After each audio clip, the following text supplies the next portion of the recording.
आज हमारे साथ मेहमान नहीं है कोई, आज मेरे दोस्त हैं बड़े प्यारे बचपन के, बड़ी यादें इनके साथ वाबस्ता हैं। इनके साथ क्रिकेट भी खेलते रहे हम, गुलकार, हदायतकार, प्रोड्यूसर, ना जाने क्या क्या। अस्सलाम वालेकुम जी जवाब साहब, कैसे हैं आप? शाह साहब बिल्कुल ठीक ठाक, खैरियत से हैं? खैरियत। इतना कुछ इतनी उम्र में कैसे हासिल कर लिया आपने? असल में ना पता ही नहीं चला खुद ही चीज़ें होती गई। पहले क्रिकेट खेलता रहा, अब तो आपको पता है। जी जी। पहली दफ़ा जब पाकिस्तान ने अंडर 19 के मैचेस खेले तो आप कैप्टन थे उसमें हमारे। चल थैंक यू वेरी मच ये लोगों को बताने का। मैं भी क्रिकेटर था और मैं कैप्टन रहा आपका। बल्कि मुझे याद है, मैं एक दफ़ा ना एक फंक्शन हो रहा था लंदन में, तो मैं उस फंक्शन में पहुंचा तो आप उस वक्त गाना गा रहे थे। वो हॉल बहुत बड़ा नहीं था, मैं जो ही एंटर हो तो आपने मुझे देखा, कहता मेरा कप्तान आ गया। लेकिन मैं याद रखता हूँ सारी So बातें। nice of you. और मैं ओपनिंग बैट्समैन था, मुझे याद है। जी मुझे याद है। उसके बाद हम जब गए टूर पे तो भावलपुर में 2 मैचेस थे, मैं दोनों नहीं खेला। मैं बहुत छोटा था, 16 साल का था। और उसके बाद फिर मैं जब हम हैदराबाद गए, कराची जाना था। जी जी। कराची मैचेस नहीं हो सके, उन्होंने हैदराबाद भेज दिया। हैदराबाद में हमारे मैचेस हुए तो उसमें फिर मैं पहली दफ़ा खेला। ये मुझे याद है। बल्कि आप मेरे से नाराज भी नहीं हुए कि मैंने आपको ज़्यादा मैचेस नहीं खिलाए। नहीं बिल्कुल नहीं, क्योंकि मेरे से सीनियर लोग थे, मैं बहुत छोटा था तो कोई फर्क नहीं पड़ता। बाकी आज़ाद के लिए बड़ी तगोदो की होगी ज़िंदगी में, आपने बड़ी मेहनत की होगी। यूनिसेफ में पोलियो को एम्बेसडर, ब्रिटिश कौंसलेट की तरफ से भी आपने ड्रग्स के खिलाफ, मुझे याद है, वो भी बड़ा काम किया। तालीम के हवाले के लिए ये किस तरह आपके ज़हन में सारी चीज़ें किस तरह आई कि आप एक जवाद अहमद जो कि एक सिंगर, एक बड़ा शर्मीला सा बच्चा जिसको मैं जानता हूँ, मैं आपसे बड़ा हूँ, मैं आपसे एड्डा वड्डा भी नहीं, लेकिन 2-4-5 साल वड्डा ही है, तो लेकिन मैं आपको जानता हूँ बचपन आपका। मेरा नहीं ख्याल था कि जवाद इतना कामयाब इंसान बनेगा। अच्छा, असल में ना मेरे वालिदैन दोनों प्रोफेसर थे। जी जी। तो संजीदगी थोड़ी सी है, घर में भी मेरे अंदर भी थी। लेकिन ये जो क्रिकेट खेलने के साथ साथ ना म्यूज़िक का बड़ा शौक़ था मुझे। तो जो म्यूज़िक करना शुरू किया एक बैंड के साथ, तो फिर वो राहें खुलती गई। जो बीटल्स के साथ? जो बीटल्स के साथ। अली अज़मत भी उसमें थे? अली अज़मत मेरे से पहले थे। अच्छा, आपसे पहले? मैं बाद में आया था। तो फिर मैंने सोचा कि अब मैंने मशहूर ज़रूर होना है, क्योंकि मुझे शाह साहब शुरू से ना पॉलिटिक्स करने का था, ये करनी ज़रूर है। तो उसके लिए मशहूर होना बड़ा ज़रूरी था। तो फिर मैंने म्यूज़िक का इंतखाब किया। वालिद साहब से कहा कि जी अब मैं ये करना चाहता हूँ, थोड़ा अर्सा मुझे आप ज़रा छोड़ दें मेरे ऊपर। तो डिग्री मैंने लेके वालिद साहब को दी, मैकेनिकल इंजीनियरिंग की। अच्छा, ये जो अवार्ड्स है ना, ये भी ऐसे आए हैं। अब पहला जो अवार्ड था वो गवर्नमेंट ऑफ पाकिस्तान ने म्यूज़िक के लिए दिया, तमगा इम्तियाज़। जी जी। फिर सितारा इसार दिया, जो फिर गवर्नमेंट ऑफ पाकिस्तान ने, प्रेसिडेंट ऑफ पाकिस्तान ने दिया, और फिर ह्यूमन राइट्स अवार्ड दिया, फिर प्रेसिडेंट ऑफ पाकिस्तान ने दिया। तो ये तीनों मेरे पास जो है नेशनल अवार्ड्स हैं। तो लेकिन ये मैं सच बता रहा हूँ, मैं तो काम कर रहा था, अवार्ड्स खुद ब खुद आ जाते हैं, लेकिन सबसे बड़ा अवार्ड जो होता है ना, वो लोग ही होते हैं। उनका प्यार होता है, उनकी तारीफ़ होती है, उनका आपके लिए कोई आप हुस्न सलूक होता है। मेरा ख्याल सबसे बड़ा अवार्ड ही होता है। वालिद साहब, आपकी फैमिली माइग्रेशन करके कश्मीर से, कश्मीरी हैं आप, और उसके बाद यहाँ पे आके सेटल हुए। वालिद और वालसा कॉलेज फेलोज थे, उनकी शादी हुई, माशाल्लाह आप उनकी औलाद, उन्होंने पढ़ाया लिखाया। वालिद साहब तो चाहते थे आप मैकेनिकल इंजीनियर बने, आप किस तरफ चल पड़े? मैं, वो कहते हैं ना, there is a black sheep in every family.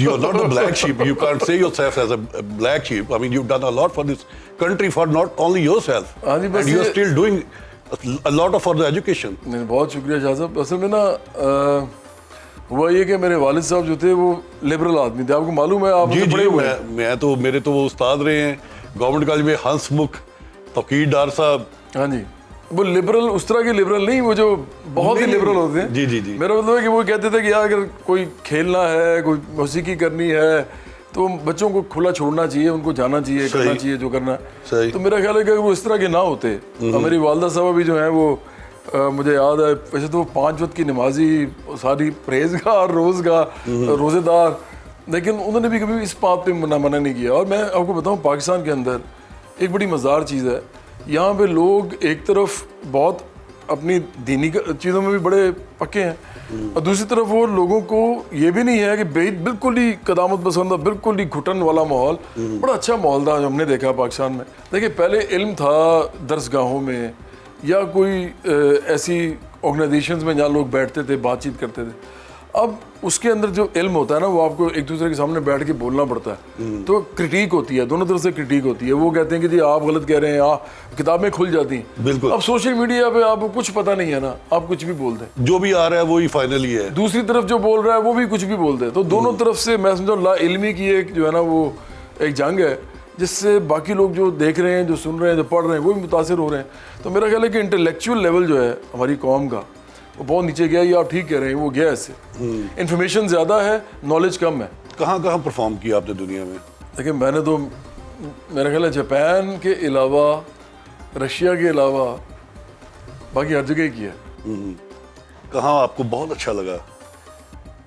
इन लोगों ने बहुत दाद दी, बड़ा गाने का भी मजा आया, बड़ी मेहमान नवाजी भी लोगों की अच्छी हुई। शाह साहब आप इंग्लैंड में रहे हैं। जी जी। इंग्लैंड में जो है ना, जो एशियंस हैं, जो जिस तरह वो एंजॉय करते हैं ना म्यूजिक, वेम्बले एरिना में जो शोज होते हैं, जी जी, वो आप सोचें 11 से 12,000 लोग सीटों में बैठे हुए हैं, 11 से 12,000। बिल्कुल, ये बहुत बड़ा क्राउड होता है। देखा मैंने। तो हाँ, आपको तो मालूम है, मैं इनको बता रहा हूँ ना कि इस बैठे हुए क्राउड इतने बड़े के अंदर आप इतने बड़े स्टेज पे जब परफॉर्म करते हैं और लोग सीटों में खड़े होके नाचते हैं, एंजॉय करते हैं, मेरा ख्याल है उससे बेहतर कोई चीज़ मैंने नहीं देखी। वो वेम्बले एरिना जो है ना, उसका शो जो है वो उसमें सबसे ज़्यादा मज़ा आया। और कौन सी जगह? उसके अलावा फिर अमेरिका में, दुबई में, फिर पाकिस्तान में भी ऑफ कोर्स, इंडिया में जहाँ बड़े क्राउड्स होते हैं। जहाँ अमेरिका में जैसे न्यूयॉर्क में, लॉस एंजलिस में, शिकागो में बहुत बड़े क्राउड्स होते हैं। जैसे कई दफ़ा 10-10, 12-12 हज़ार लोग होते हैं, लेकिन वो खड़ा हुआ क्राउड होता है। मतलब वो सारे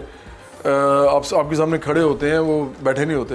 अमेरिका में क्योंकि वो मेले टाइप शोज होते हैं। जी जी। तो उधर बड़ा मज़ा आता है, और पाकिस्तानी कम्युनिटी बहुत बड़ी है वहाँ, आपको मालूम है, इन तमाम जगहों पे। तो वो एंजॉय करते हैं, हम भी सारे एंजॉय करते हैं। कौन सा ऐसा आपका गाना जिस पे अमेरिका में भी और इंग्लैंड में भी लोगों ने बहुत एंजॉय किया? कोई एक खास होता है कि उसकी फरमाइश आती है बार बार? मेरा ख्याल है जो सबसे ज़्यादा मशहूर है ना मेरा गाना, वो दोस्ती है। अच्छा। रहे ना रहे ये जीवन कभी, बनी ये रहे दोस्ती, जो कि पाकिस्तान के लिए है। आज फिर तो आज हमें भी सुनाए। पहले मैं सुना देता हूँ। रहे ना रहे ये जीवन कभी, बनी ये रहे दोस्ती, है तेरी कसम ओ यारा मेरे, जुदा हम ना होंगे कभी, हमेशा रहे तू साथी मेरा, ये बंधन रहे यूं सदा, ये ताकत तेरी, ये कुव्वत तेरी, बड़े है मेरी ये दुआ, ओ मेरे यार तू मेरा प्यार, सदा रहे तू सलामत, तेरी मेरी ये दोस्ती, यूं ही रहे ता कयामत। जबरदस्त। फिल्मों में भी आपके कुछ, आपने प्रोड्यूसर भी बने या डायरेक्टर भी, कोई सुना? 1-2 फिल्में भी आपने बनाई हैं शायद। तो पहले म्यूजिक डायरेक्टर रहा, पहले एक शान की फिल्म थी मूसा खान, फिर उसके बाद मैं एक दिन लौट कर आऊँगा, इनके म्यूजिक डायरेक्टर था मैं। लेकिन जो तीसरी फिल्म थी मूसा, इंडियन भी थी इसमें एक आध?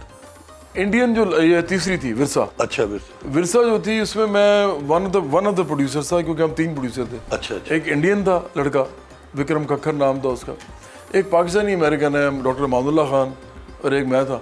और साथ म्यूजिक डायरेक्टर भी था मैं। तो वो राहत फ़तेह अली खान से जो वो गाना मैं तुम्हें समझावा की करवाया था, वो कंपटीशन सारी बगेगी थी, और लेकिन म्यूजिक डायरेक्टर मैं था, तो गाना मैंने चूज़ करके उसका प्रोजेक्ट बनाया पूरा। तो वो जो है मैं उसका क्रेडिट हमेशा लेता हूँ उस गाने का। अच्छा, गुड। कैसा लगा आपको? वो काम ठीक है या ये काम ठीक है? नहीं देखें, या जो आगे काम कर रहे हैं वो ठीक है? मेरा ख्याल है जो आगे कर रहा हूँ ठीक है। उस पे मैंने आना अभी आपसे, मैंने आपसे 2-2 हाथ करने। उस सियासत ही सबसे बेहतर काम है। मैं आपको कह रहा हूँ कि इस मुल्क के अंदर अभी भी आप देखें, आप सारी हुकूमत जो हो रही है ना, पूरी हुकूमत वो सोशल मीडिया पे हो रही है। भाई ग्राउंड पे कुछ भी नहीं हो रहा। सोशल मीडिया पे लोग आपको डिफेंड कर रहे हैं, कोई आपके खिलाफ है, कोई आपके साथ है, और मैं सारे हुक्मरानों की बात कर रहा हूँ। तो इसी तरह अगर नौजवानों को आपने आगे लगा के रखना है तो क्या करेंगे नौजवान? सारा दिन या तो टेलीफोन पे बैठे, वो नेटफ्लिक्स से लेके वो जैसे कहते हैं यूट्यूब, फिर वो व्हाट्सएप, फिर कोई ऐसी ऐप नहीं है जिस पे ये बैठे नहीं होते सारा दिन। और फिर ये अभी नई आई है वो टिकटॉक है, फिर इंस्टाग्राम, और वो जो वो एक और है ट्विटर, वो तो चले है ही पहले, फेसबुक भी है। तो मैं समझता हूँ कि इस पे टाइम इतना ज़्यादा ज़ाया करें लोग, इतना टाइम ज़ाया करें, और वो नॉन प्रोडक्टिव है। मैं फिर कह रहा हूँ उसमें इन्फॉर्मेशन बहुत है, नॉलेज नहीं है। बिल्कुल नॉलेज आपको एक बाकायदा कॉन्टीन्यूटी में किसी चीज़ के अंदर जाके डेप्थ में जाके घुस के मिलती है। किताबें ऐसे थोड़ी किसी ने बनाई हैं, किताबें क्यों लिखी जाती हैं? इसलिए ताकि लोग पूरी पढ़ें। इधर 2-2 4-4 जुमलों के अंदर पूरा इल्म ख़त्म हो जाता है लोगों का। तो मेरा ख्याल है कि आप सही कह रहे हैं, ये नौजवानों का अपना भी कसूर है कि वो इन डेप्थ कोई चीज़ अब करना नहीं चाहते, सतही लेवल पे रहना चाहते हैं। जवाद अहमद एक बहुत अच्छा सिंगर जिसने सिंगिंग से अपनी ज़िंदगी का आगाज़ किया, पीछे रह गया, जो बहुत पीछे से बहुत आगे निकल गए गुलूकार, क्या वजह है? अच्छा नहीं शाह साहब, वो उसकी वजह मेरी अपनी है। देखें, मैं तकरीबन कोई 14 साल हो गए हैं मैं इस तरह के काम कर रहा हूँ। कभी बच्चों को पढ़ाना, कभी हेल्थ के अंदर चले जाना, कभी ज़लज़ले में काम शुरू कर देना, कभी सैलाबों में शुरू कर देना। तो मैं ये चीज़ें करता रहा हूँ, ये इसलिए करता रहा हूँ ताकि बिल्ड करूँ, अपनी पॉलिटिकल बेस बनाऊँ, अच्छा काम भी हाथ से हो और लोगों को लगे कि यार ये अच्छे काम करता है तो चलो इसके साथ मिलके कोई आगे भी करते हैं। तो ये एक बात मेरे बारे में पक्की है कि नौजवानों को भी पता है कि ये आदमी सिर्फ गुलूकार नहीं है, ये इसने और भी बड़ा कुछ किया है।